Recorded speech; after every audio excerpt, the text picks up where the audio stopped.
सुप्रभात बच्चों। आज हम प्रथम वर्ष कला के प्रथम प्रश्न पत्र की पहली कक्षा में आपको कबीरदास जी के बारे में कुछ बताऊंगी। जैसा कि आप बचपन में सुना है, मसी कागज छुयो नहीं कलम गई न हाथ। कबीरदास जी के बारे में कहा जाता है कि वो पढ़े लिखे नहीं थे, अनपढ़ थे, लेकिन जो अनुभवगम्य उनको ज्ञान था वो हमारे समाज में रचनात्मक अनुभूतियाँ जो उनके पास थी वो शायद किसी कवि के पास रही है। इतनी गहन अनुभूति से उन्होंने हिंदू मुस्लिम को एक ही लाठी से आंका और समाज में व्याप्त बुराइयों को दूर करने की बात करी, और वो सटीक तीर की भांति हमारे लोगों को लगी। उन्होंने कबीरदास जी एक महान कवि बनकर गए उभरे। कबीर का जो दर्शन है, वास्तव में उन्होंने परमात्मा को अपने अंदर अनुभूति में ग्राह्य किया था। मैं आज उसी आत्मा और परमात्मा के मिलन के एक पद को आपके सामने रख रही हूँ।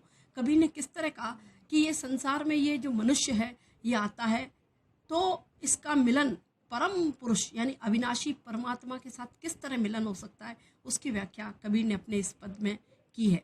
निर्गुण काव्यधारा के ये प्रतिनिधि कवि रहे हैं। उन्होंने अपनी साखियाँ और दोहों में बार बार ये बतलाया है कि ये जो हम खोला पहन के इस संसार में आए हैं ये अस्थाई है।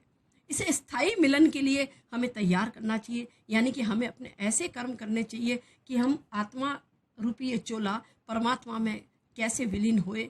उसके लिए उन्होंने बहुत सुंदर और सटीक उदाहरण से समझाया है कि दुल्हनी गाऊ मंगलाचार हम गरी आए हो राजा राम भरतार। हे आत्मा रूपी दुल्हन, आज परमात्मा रूपी परम पुरुष से मिलने जा रही है। हे संसार के लोगों, तुम मंगल गान करो कि आत्मा के परमात्मा से मिलन होने जा रहा है। ये आत्मा जो अपूर्ण थी वो अपने पूर्ण परमात्मा से मिलने के लिए जा रही है। तो कबीरदास जी सांसारिक लोगों से कह रहे हैं कि दुल्हनी गाऊ मंगलाचार। जैसे कोई स्त्री का विवाह होता है, दुल्हन बन के जाती है तो मंगल गीत गाए जाते हैं, उसी तरह आत्मा रूपी स्त्री का विवाह होने जा रहा है और वो परम पुरुष परमात्मा से मिलन को जा रही है। हम घरी आए हो राजा राम भरतार, राजा राम की तरह भरतार। राम यानी परमात्मा, राम रूपी परमात्मा आत्मा रूपी स्त्री से मिलन करने आ रहे हैं, आत्मा रूपी सीता से मिलने आ रहे हैं। इसलिए तुम सभी सांसारिक लोग मंगल गीत गाओ। तन रत करी मैं मन रत करूँ पंच तत्व बाराती।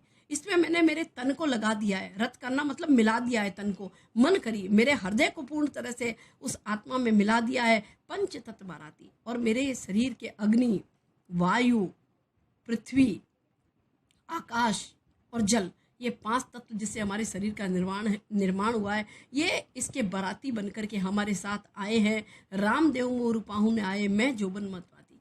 रामदेव यानी हे परमात्मा, राम रूपी परमात्मा मेरे द्वाराचार आए हैं, मेरे द्वार पे आए हैं, आत्मा को लेने आए हैं। परमात्मा का मिलन होने जा रहा है तो रामदेव मोरे पाहु ने आए, यानी मेरे आत्मा के द्वार पर आए हुए हैं। कौन? भगवान श्री राम, परमात्मा रूपी भगवान श्री राम जो अंतिम सत्य है। वो उस परमात्मा से मिलने के लिए मेरी आत्मा तैयार थी और परमात्मा स्वयं उसको लेने के लिए मेरे द्वार पे आ गए। मैं जोबन मत माती। मैं अपनी युवा अवस्था में जैसे कोई स्त्री मदमस्त यौवन में भरी हुई होती है, उसी तरीके से मेरी आत्मा पूर्ण यौवना होकर के परमात्मा से मिलन के लिए तैयार बैठी है। शरीर सरोवर वेदी करो। अब इस विवाह में शरीर रूपी सरोवर की वेदी बनाई हुई है। जैसे किसी विवाह में वेदी बना के हवन कुंड तैयार किया जाता है, उसी तरह से कबीरदास जी कह रहे हैं कि मैंने मेरी आत्मा को वेदी कुंड बनाया हुआ है, मेरे शरीर को मैंने वेदी कुंड बनाया। शरीर सरोवर यानी शरीर रूपी नदी को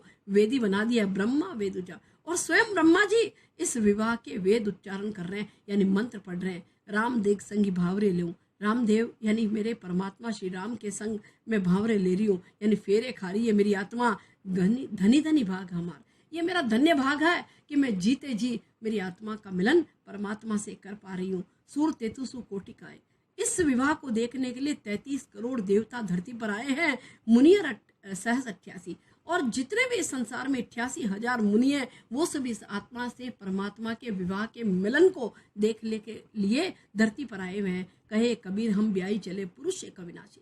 कबीरदास जी सांसारिक लोगों को समझाते हुए कह रहे हैं कि इस जीवन में कुछ भी सत्य नहीं है। परम सत्य है आत्मा का परमात्मा से मिलना, यानी कि मनुष्य का जन्म होना और पुनः उस पंच तत्व में विलीन होना। पंच तत्व यानी कि उस परमात्मा में विलीन हो जाना। तो कहे कबीर हम ब्याही चले, ऐसा एक अद्भुत विवाह हुआ है आत्मा से परमात्मा का कि ये जो आत्मा है अपने परमात्मा से विवाह करके चल पड़ी है। पुरुष एक अविनाशी, अविनाशी का मतलब है जिसका विनाश न हो सके, जिसको समाप्त नहीं किया जा सके। ऐसे परम पुरुष, जो कोई सांसारिक पुरुष है उनका तो विनाश है, लेकिन ऐसे परम पुरुष जहां से एक बार उनको वर्ण कर ले तो उनसे बड़ा कोई अविनाशी नहीं है, जिसका विनाश नहीं किया जा सकता। पूर्ण विवाह हो जाएगा, यानी जन्म जन्मांतर का जो बंधन होता है पुरुष और स्त्री का, ठीक उसी से आत्मा रूपी स्त्री और परमात्मा रूपी अविनाशी पुरुष का ये मिलन अद्भुत है। कबीरदास जी ने यहाँ एक विवाह के रूपक को बांधकर आत्मा परमात्मा के अद्भुत मिलन को यहाँ पर बताया कि जन्मों जन्मों से विरहिणी आत्मा अपने परम अविनाशी पुरुष से मिलने जा रही है। धन्यवाद।